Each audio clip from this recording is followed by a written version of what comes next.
Eventos finais, capítulo 13. A chuva serôdia. A obra do Espírito Santo é comparada à chuva, e fará descer a chuva, a temporã e a serôdia. No Oriente, a chuva temporã cai no tempo da semeadura. Ela é necessária para que a semente possa germinar. Sob a influência de fertilizantes aguaceiros, brota o tenro rebento. Caindo perto do fim da estação, a chuva serôdia amadurece o grão e o prepara para a foice. O Senhor emprega essas operações da natureza para representar a obra do Espírito Santo. Como o orvalho e a chuva são dados primeiro para fazer com que a semente germine e então para amadurecer a colheita, assim é dado o Espírito Santo para levar avante, de um estágio para outro, o processo de crescimento espiritual. O amadurecimento do grão representa a terminação do trabalho da graça de Deus na alma.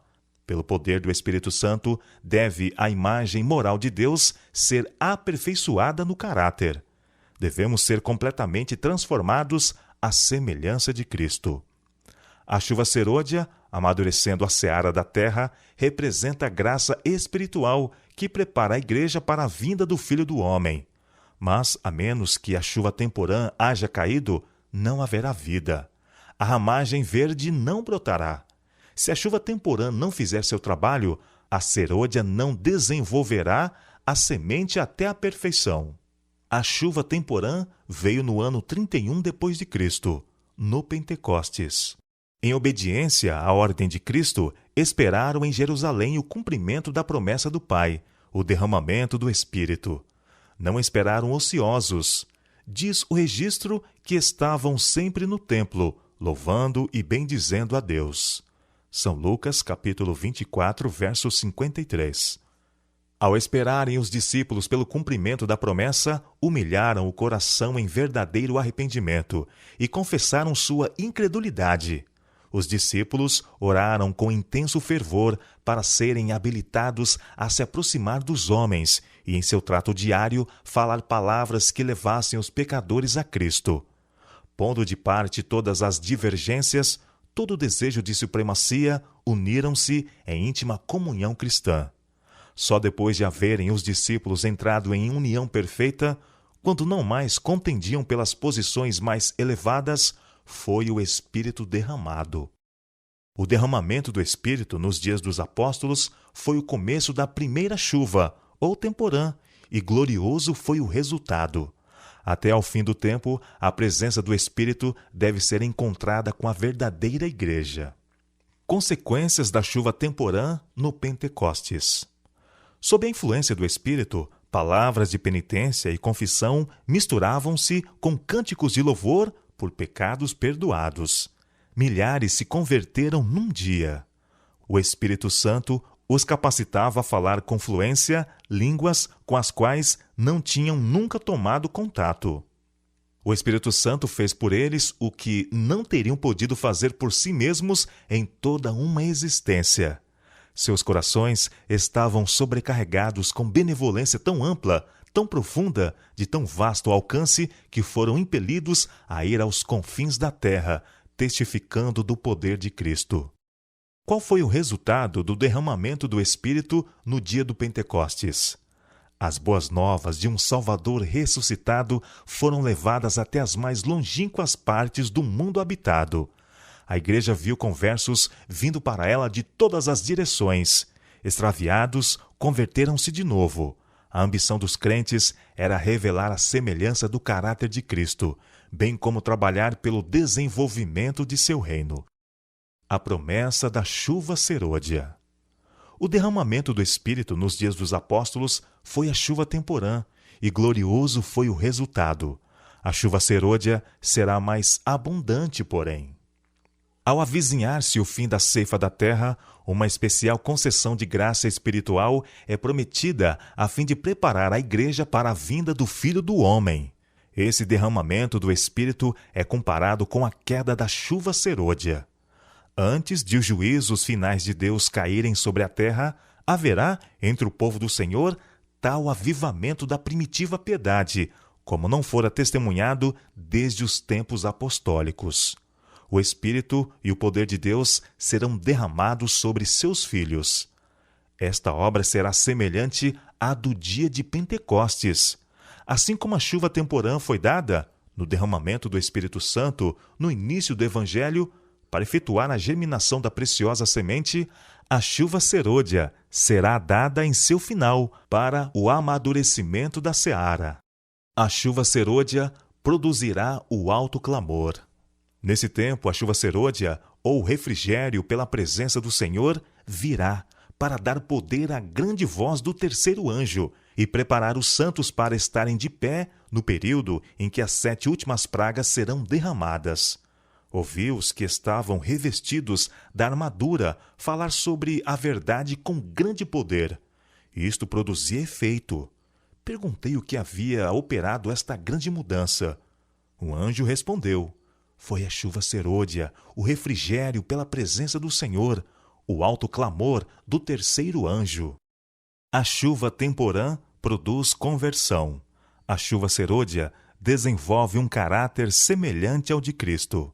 Em nenhum ponto de nossa experiência podemos nós dispensar a assistência daquilo que nos habilita a fazer justamente o começo. As bênçãos recebidas sob a chuva temporã são-nos necessárias até ao fim. Ao irmos ao Senhor em busca do Espírito Santo, este operará em nós mansidão e humildade, bem como consciente confiança de que Deus nos concederá a aperfeiçoadora chuva serôdia. O Espírito Santo procura habitar em cada alma. Caso seja ele bem-vindo como hóspede honrado, os que o receberem se tornarão completos em Cristo. A boa obra começada será terminada. Os pensamentos santos, as celestiais afeições e os atos semelhantes ao de Cristo tomarão o lugar dos pensamentos impuros, dos sentimentos perversos e dos atos obstinados.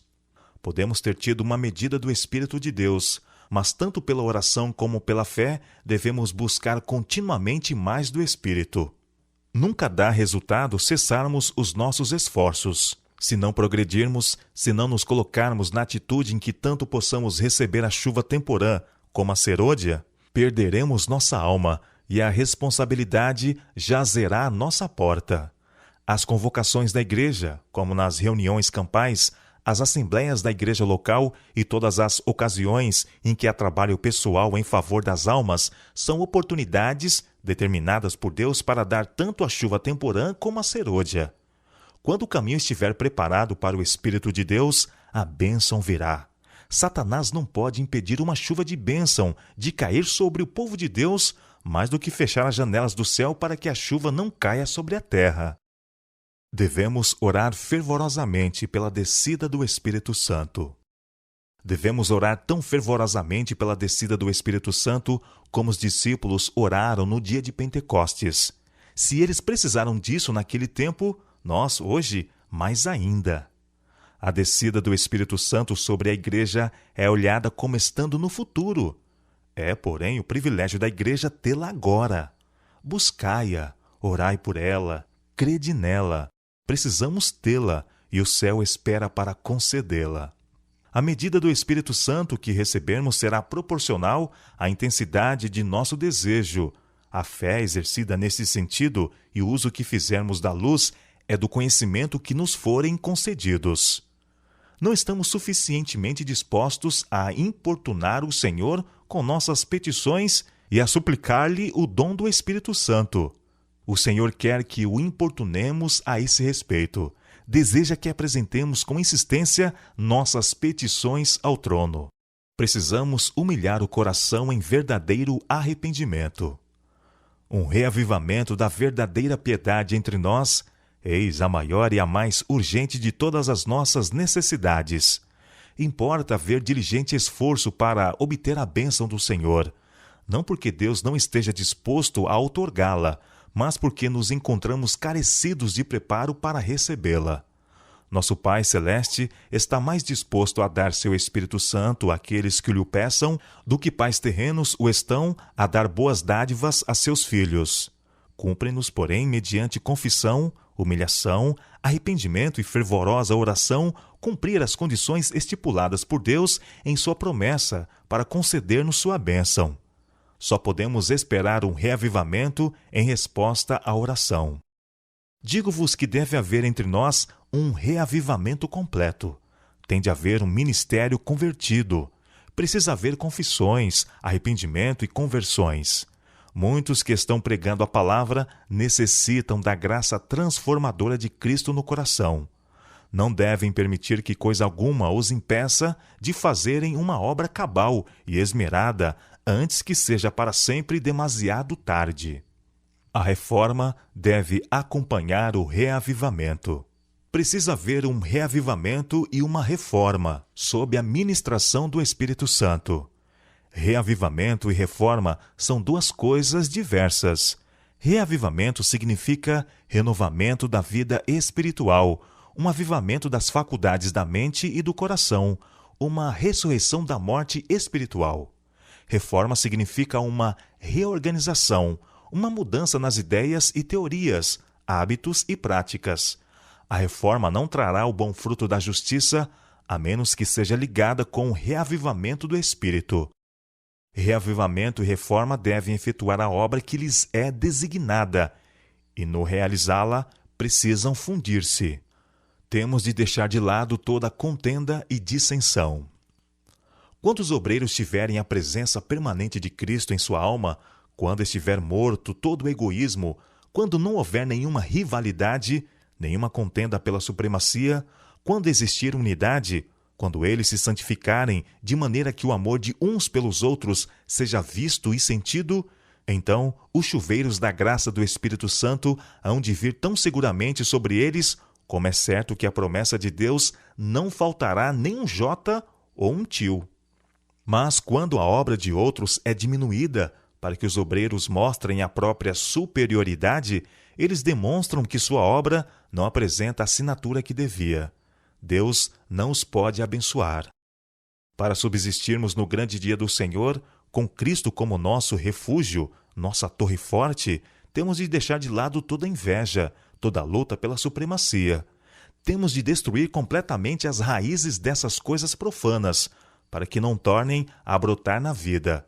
Precisamos colocar-nos inteiramente ao lado do Senhor. Ponham de parte os cristãos toda a dissensão e entreguem-se a Deus para a salvação dos perdidos. Com fé, peçam a bênção prometida, e virá. Amai-vos uns aos outros. Cristianismo é a revelação do mais terno afeto de uns pelos outros. Cristo deve receber supremo amor dos seres que criou, e ele requer também que o homem nutra sagrada consideração por seus semelhantes. Toda alma salva, salvar-se-á por amor, o qual começa em Deus.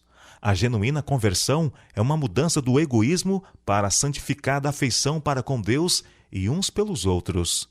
Os atributos que Deus mais aprecia são o amor e a pureza. Estes atributos devem ser acalentados por todo cristão. O mais forte argumento em favor do Evangelho é um cristão que sabe amar e é amável. É necessário haver entrega total. Deus não aceitará nada menos do que entrega incondicional. Cristãos indiferentes e corruptos não poderão entrar no céu. Eles não encontrariam felicidade ali, pois nada sabem dos elevados e santos princípios que governam os membros da família real. O verdadeiro cristão mantém as janelas da alma abertas em direção ao céu. Ele vive em comunhão com Cristo. Sua vontade está de acordo com a vontade de Cristo. Seu mais elevado desejo é tornar-se cada vez mais semelhante a Cristo. Não podemos usar o Espírito Santo. Ele é quem deve servir-se de nós. Mediante o Espírito, opera Deus em seu povo, tanto o querer como o efetuar, segundo a sua boa vontade. Filipenses capítulo 2, verso 13. Mas muitos não se submeterão a isto. Querem se dirigir a si mesmos. É por isso que não recebem o celeste dom. Unicamente aos que esperam humildemente em Deus, que estão atentos à sua guia e graça, é concedido o Espírito. Desimpedir o caminho para a chuva serôdia.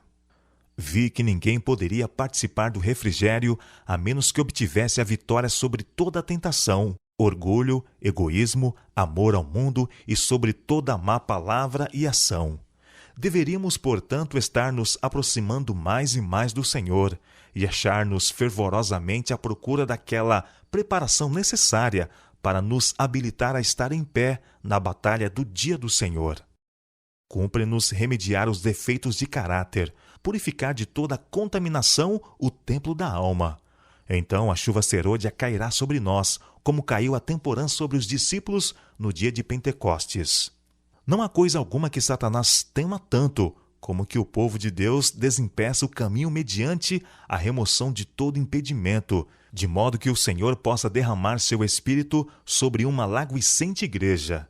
Toda tentação, toda influência contrária, seja ela franca ou oculta, será resistida com êxito, não por força, nem por violência, mas pelo meu Espírito, diz o Senhor dos Exércitos. Zacarias capítulo 4, verso 6.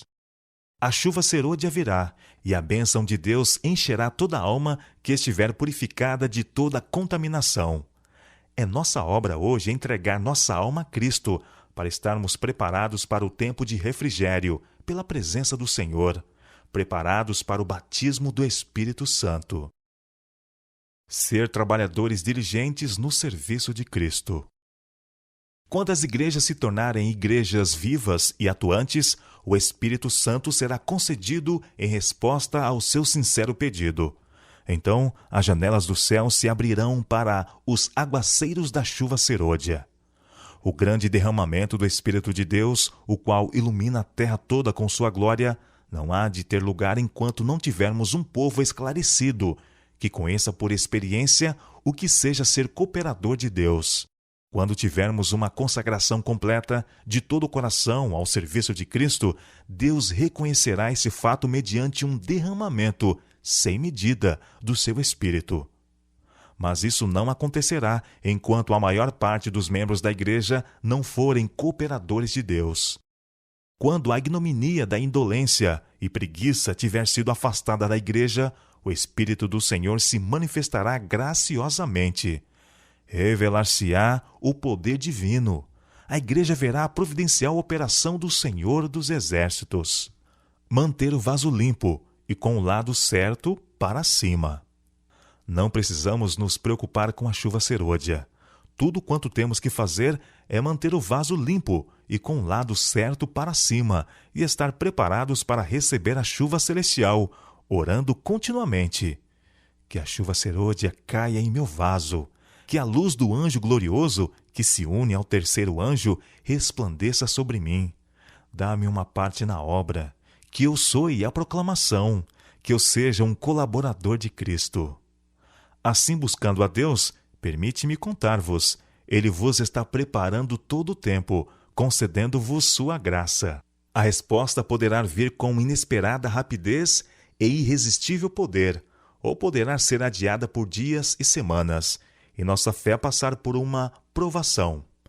Mas Deus sabe como e quando responder à nossa oração. Nossa parte da obra é pôr-nos em conexão com o conduto divino. Deus é responsável por sua parte da obra. Quem fez a promessa é fiel.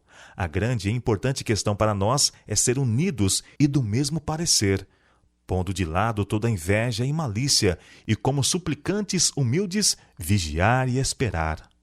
Jesus, nosso representante e cabeça, está disposto a fazer para nós o que fez para com os que oravam e vigiavam no dia de Pentecostes.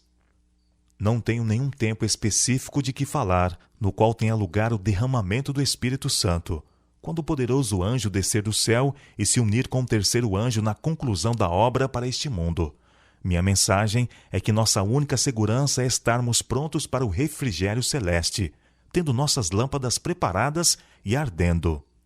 Nem todos receberão a chuva serôdia. Foi-me mostrado que, se o povo de Deus não fizer esforços de sua parte, mas esperar apenas que sobre eles venha o refrigério, para deles remover os defeitos e corrigir os erros, se nisso confiarem para serem purificados da imundícia da carne e do espírito, e preparados para tomar parte no alto clamor do terceiro anjo, serão achados em falta. Temos a esperança de ver toda a igreja reavivada? Tal tempo nunca há de vir. Há na igreja pessoas não convertidas e que não se unirão em fervorosa, prevalecente oração. Precisamos entrar na obra individualmente. Precisamos orar mais e falar menos. Podemos estar certos de que, quando o Espírito Santo for derramado, os que não receberem nem apreciarem a chuva temporã não verão nem compreenderão o valor da chuva serôdia. Só os que estiverem vivendo de acordo com a luz que têm recebido poderão receber maior luz.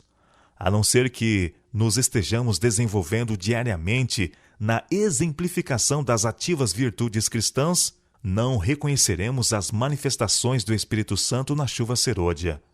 Pode ser que ela esteja sendo derramada nos corações ao nosso redor, mas nós não a discerniremos nem a receberemos.